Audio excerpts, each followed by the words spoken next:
broke the cork off. Oh, that's puke. Ugh. Okay. I don't know what to do. Maybe I'm just sensing some umami on this.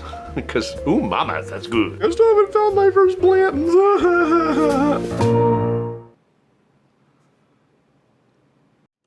Hey, how's it going? I know. We were supposed to do this a couple of nights ago and we didn't make it.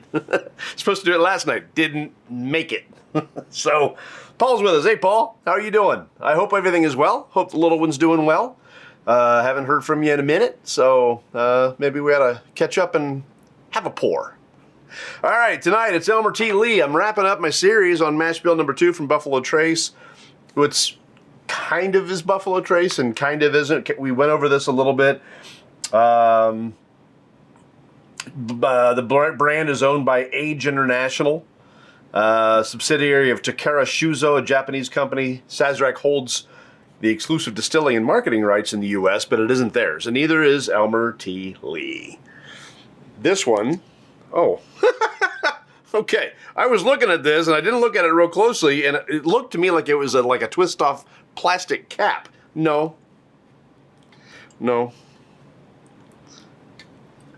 It is hard to get a hold of, though. Oh, I just broke it. Well, that's nice. Okay. Yeah. Get out the bat knife. This has been sitting for, a couple of years. I actually found this one at retail. I had somebody watching out for me, and they called me up and said, "Hey, guess what's here?" And I went, and I took a little drive, and I got me a little bottle of this stuff, and it was at MSRP, and I am, to this day, grateful for the tip. All right. So this is Elmer T. Lee, known as the renowned master distiller of Buffalo Trace Distillery, best known for developing the first commercially available single barrel bourbon, which of course is Blanton's. Did that in 1984. Born in 1919 on a tobacco farm in Kentucky. Served as a radar bombardier in World War II before joining the distillery in 1949. Lee rose through the ranks at Buffalo Trace, becoming a plant manager in '69, master distiller in the early '80s, retired in '85, and passed away in 2013 at the age of 93. So had a good long life. Let's see what else. Yeah, okay. So that's about Elmer. His dad died while Elmer was still young. His mom had to work several jobs to keep the family going, and well, Elmer stepped up. He started working. I think I read that he was a shoe salesman for a while, or something like that. Anyway, he was inducted into the Kentucky Bourbon Hall of Fame in 2001. This, of course, is owned by Sazerac. It's distilled at Buffalo Trace. Proof is 90. It is a single barrel, so each one of them is going to be just so slightly different. Although there's no age statement on it, it's said to be between, well, early bottles of Elmer T. Lee are said to be between 7 and 14 years, and that's a long spread, 7 and 14 years. But then I did another search, and some of the newer bottles are supposed to be somewhere between 7 and 9 years. Again, no age statement on the barrel. They don't talk about it. The company that owns this is very secretive about stuff, but so is Buffalo Trace. Let's see. Mash bill on this, of course, is undisclosed, like they do with everything, but my sleuthing shows me that the number 2 mash bill is supposed to be 87.5% corn, 9% rye, 3.5% malted barley. I don't know if that's true, but that's what I found. So, and it seemed to be pretty logical. Well, let's see, the MSRP, I don't know, somewhere, I think I got mine for around $40. Yeah, $40. Now, this will go for triple digits on the internet anytime you. I mean, it used to be all over the place, and now because you don't see it very often, it's going for triple digits. Sometimes kind of on the high triple digits. The Rock Hill Farm is the most expensive bottle of bourbon I ever bought, and I got it on the internet. Well, actually, that's not true. A friend of I found it on the internet, and a friend of mine that lives in Las Vegas went and got it for me and brought it home to me. So, and then, of course, the other two that we've tried in this mash bill are the Ancient Age and the Blanton's. Ancient Age, actually higher in proof than the Elmer T. Lee. This is, I think. Am I right? Am I wrong? Let me double check that. Nope, they're the same. 90 proof. They're the same. So, the only one I don't have of this mash bill is the Hancock Reserve. If I find it, I'll review it, but I haven't seen it yet. I don't think I've ever seen it on the shelf. So, it is what it is. All right, and let's see here. Well, let's get into it here. Paul's talking. Life has been crazy. Sleep pattern has changed. Oh, a busy sleep pattern has changed. Well, that's good. That means maybe you're not working overnight anymore. We can talk about that one of these times. We can. I'll talk to you, man. I know. Okay. There will be a finger stir, Paul. There will be. Paul and I are the ones that kind of started the finger stir. And I blame him. So, all right. The nose on this is really, really nice. All the notes that you would normally want to have, with one slight difference. There's a bright fruit note in there.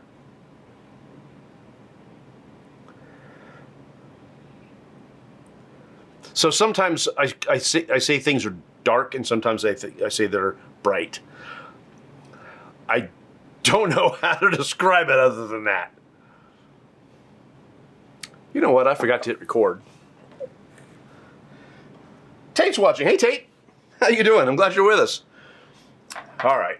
I don't remember what I was talking about. Oh, the bright. So I talk about bright and dark notes. This has got a very, very bright note on it.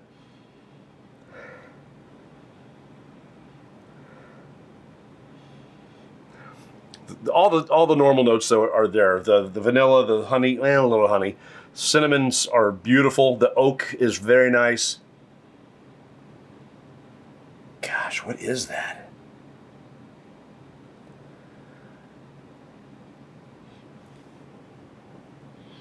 I do not have my flavor wheel here. And if I bring it up on the computer screen, I will not be able to see it because I'm that blind.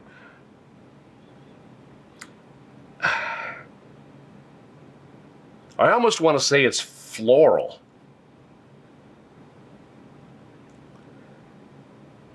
Because it's not coming off as fruity. There's a floral note there. And it's quite nice, actually. Hey, Kim's watching. How are you, Kim? Doing the Elmer T. Lee, the last in our Mash Bill 2 series. And the nose on this, there's some graham cracker on it. Very nice. All right, let's go.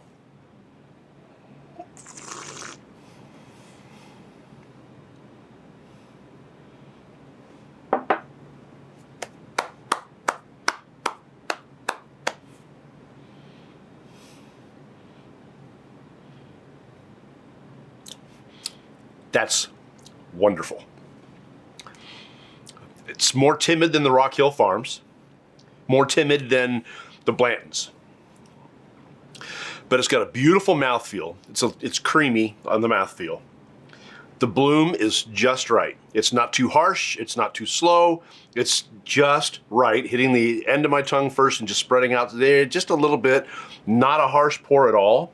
Very smooth. I know some people don't like it when you say the word smooth when you're talking about bourbon, but it's 90 proof, and it doesn't hit harder than that. Doesn't hit below it, but it hits right about that 90 proof mark, and it's actually pretty nice. The first thing I got when I took my first sip, other than the mouthfeel and the notes on the bloom, is caramel. I got caramel on there, caramel, if you have a degree. Very, very nice caramel note. And I did get some honey on the palate, which I did not have on the nose, which is a nice, pleasant surprise. It was just beautiful pour. Let me go back to it. Okay.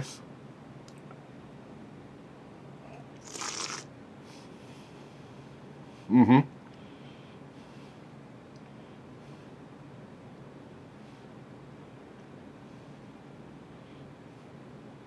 That honey note, that graham cracker note, really standing out. That's not overly oaked. It's very well balanced. Got a lovely flavor to it. Really does. I think, like I said, Blanton's and Rock Hill Farms are more bold than this. This is just an easier sipper. The proof on the Rock Hill Farms is 100 proof. And it drinks like it's 100 proof, or maybe even a little bit higher, but not much higher. The Blanton's is 93 proof, so it's not much more than this, but the flavors on this are much more bold. The rye hits me harder on the Blanton's than it does on the Elmer T. Lee. The Elmer T. Lee does not hit as hard. It's not nearly as spicy. It's just a very nice, smooth pour. I wouldn't say that it necessarily stands out like, woo, but it's really pretty good. The notes are there. Beautiful balance on the mouth. Just, this is a nice pour.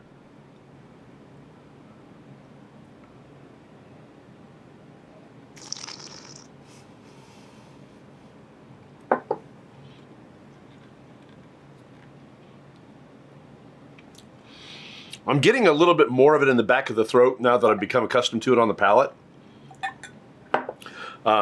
which is fine. Little bit of a tobacco note on the finish, which is quite lovely.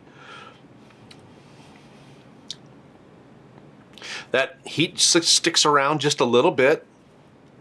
If you're looking for an inoffensive pour, but one that doesn't like blow you away and stand out in different ways, I would tell you that this is a good one for that. But it stands out to me just because it was so surprising.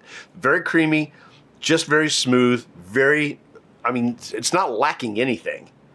I'm not going to tell you that it's overwhelming me in any way, but it's just not lacking anything. The flavors in the nose and everything, the finish is great. Little black cherry on the finish. Just a little, and it doesn't go earthy, it doesn't go tannic. Like a lot of them do on the finish. This is really nice, actually. Put a little water on this. What we got here? Hey! Coachella Valley Mike is with us. How are you, sir? I'm glad you could join us on a Saturday. All right, just I don't want to go too crazy with this. I'm just going to go 2 drops because it's already a little on the timid side as compared to its brethren.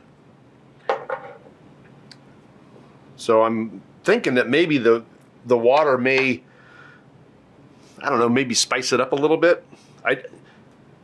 This is the high rye mash bill, but it's like 9% according to the sources that I've found. Other sources say it's just sub 15%. Well, this one particularly is showing me like a 9%, or it just is not that rye is just not beating me up. That spice in there is just not hitting me really hard. If you're a non-rye guy, gal, you don't like that heavy rye and stuff, Elmer T. Lee, very smooth pour. This kind of reminds me of Eagle Rare, actually, because Eagle Rare, although it's a different mash bill, Eagle Rare is that #1 mash bill, which is the lower rye, right? It's and it's got similar corn. I think maybe a little more corn, actually. I don't have that one written down. It reminds me of that, right? Now that's a 10-year. It's not a single barrel. This is a 5 to 7 year or 7 to 9 year. What did I say? 5 to 7, and about the same proof point. But Eagle Rare is just one of those that's just a nice, soft, good, flavorful pour that doesn't offend. It doesn't blow you away, but it doesn't offend. And this is kind of the same way on that Mash Bill 2 side. If Mash Bill 2 had an Eagle Rare, this would be it. Sherry's watching. Hey, all looks tasty. It is tasty. It is tasty. This is very good, actually. So a little water to it.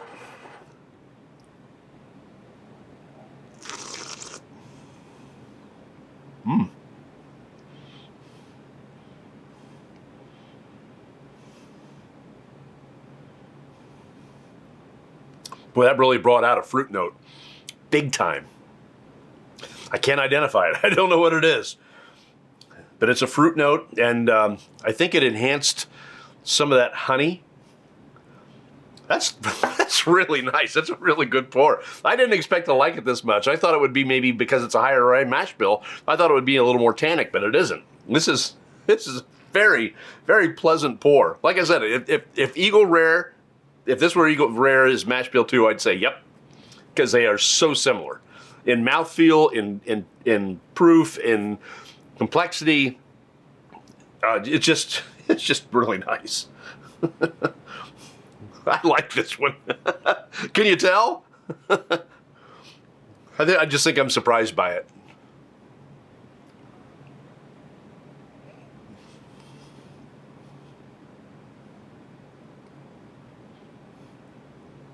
Sweeter caramel note came out too. Definitely sweeter. Very, very good. Very, very good. If you can find this bottle, buy it. If you have bourbon drinkers in your family and friend list or whatever, and they tend towards more timid pours, I'm not going to tell you this is timid because the flavors are just fantastic. But it just doesn't offend. It's just very nice. Okay, all right, okay. Now, in much of the nation, there is a U.S. Route 127. 127, as I understand it, comes all the way from the south, like Alabama or something, and goes all the way north into Michigan. It's a very, very long road. And this happens to be the week that Route 127 has these sales. And it's not just one state, it's all of them. It's something that you can start, like I say, in the south, go all the way up into Michigan, and find sales if you have the time and you have the gas money and you want to do it. And there are people who probably take vacations just to do this every year. But we went to one, there's 127 goes about an hour, 2 hour west. And I had to go over there last week anyway, and we just kind of made a day of it. But we stopped at the 127 sales that were there, and one tent was really, really huge, and it had all this stuff. And I always look for rocks glasses. I always look for unusual glasses or pretty glasses that I think are going to be good for the show, or even just that I will enjoy. And by gum, I did find some.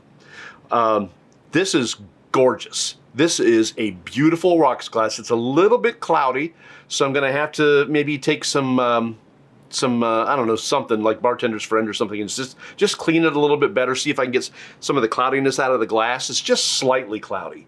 But the bottom of it, you can see, gets a little bit darker cloudy. It's just a beautiful glass. And I'm hoping that my ice sphere will fit in it. But I love finding these vintage glasses, and this one is just gorgeous. So I thought I would introduce it here. Please fit. Hey. Now I did find some smaller ones too. They're just like it. They're exactly like it, only maybe half the size. So cute little things for like a shot or just a sip, you know, a little sippy sip. Oh, by the way, this is the gorgeous ice sphere, so we have to play the gorgeous ice sphere theme. Gorgeous ice sphere.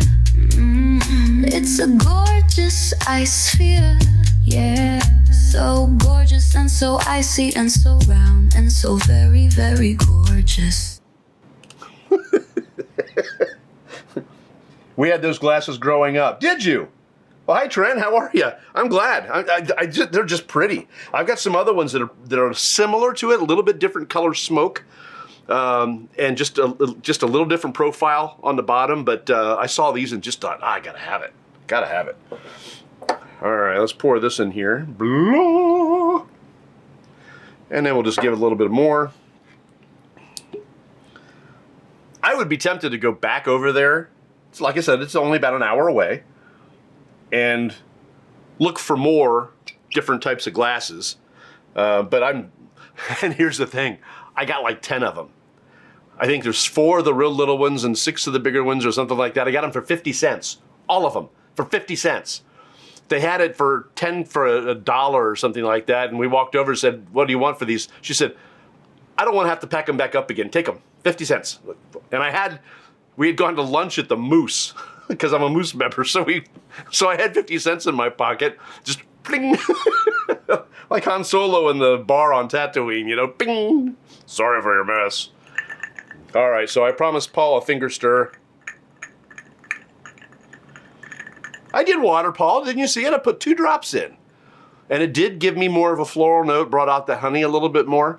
It's beautiful. But I did 2 drops of water. You must have been otherwise distracted. You're smoking something, aren't you? No, I don't mean that. I mean like on the grill. He smokes meat. A lot of meat. All right, but I am giving you the finger stir, Paul. So, all right. Elmer T. Lee with a little ice on it.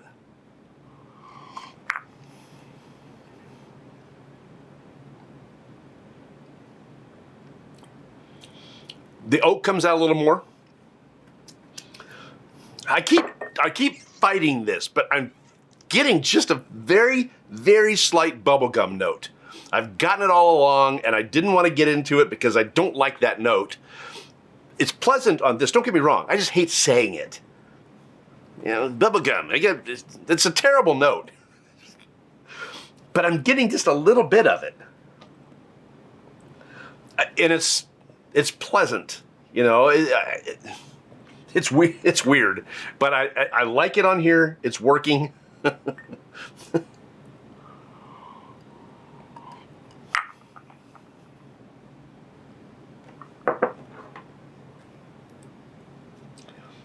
Han shot first, or Han shot first.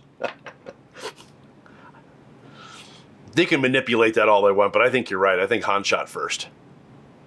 Bing, sorry about the mess. Yeah. But Greedo was kind of an ass.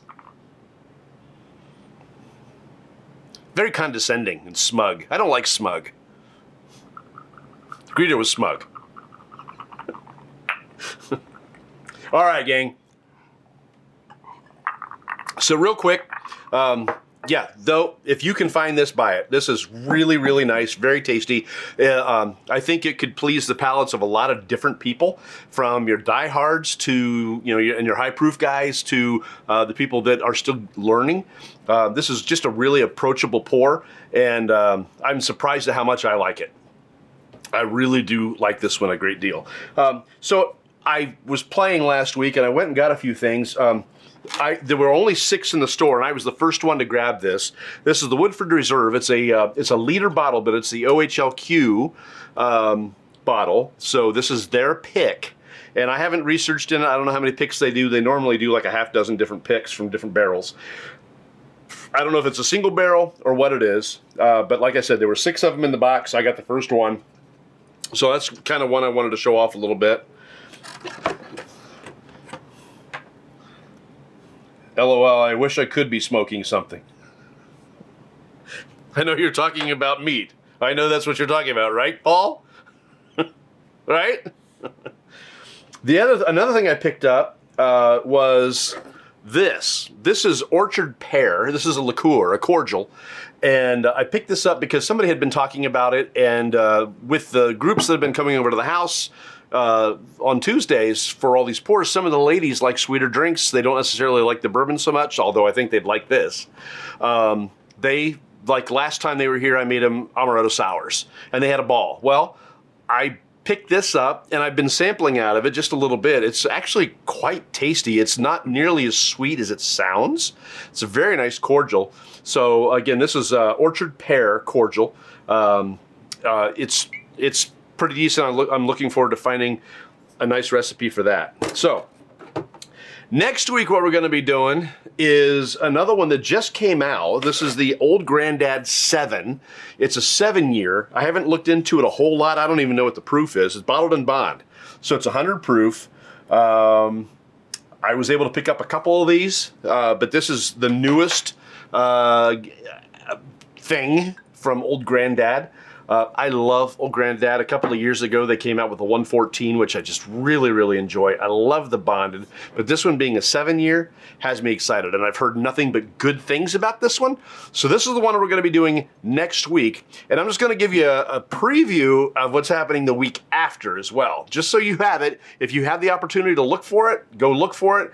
Where I found this Woodford, I also found this one, the Michter Sour Mash. Now, I've had another one of these for a long time, but I haven't opened it because it was the only one I had. I'm one of those. So this one being the Michter Sour Mash, we're going to be doing this one the week after we do this one. All right? I'm looking forward to this, and I love Michter's. Again, it's another one of those pours that it's just really, really good, and it's not offensive in any way. I like the rye. I like the lower proof American. Michter's American, I think is what it's called. The blue label. I like that one. A little lower proof, but it's got a beautiful taste and it's unfiltered, so the mouthfeel is gorgeous. But anyway, next week it's going to be this one, the Old Grandad 7-year. I'm looking forward to it. 100 proof. This is some of these bourbons I've always wished could just have a little more age on them. And now they've done it. So we'll see how this goes. Paul says, I'll be firing up the GE Profile indoor smoker. Going to do salmon, chicken, and some hamburgers. That sounds wonderful. Scott's watching. Hey, Scott. How are you? How are you?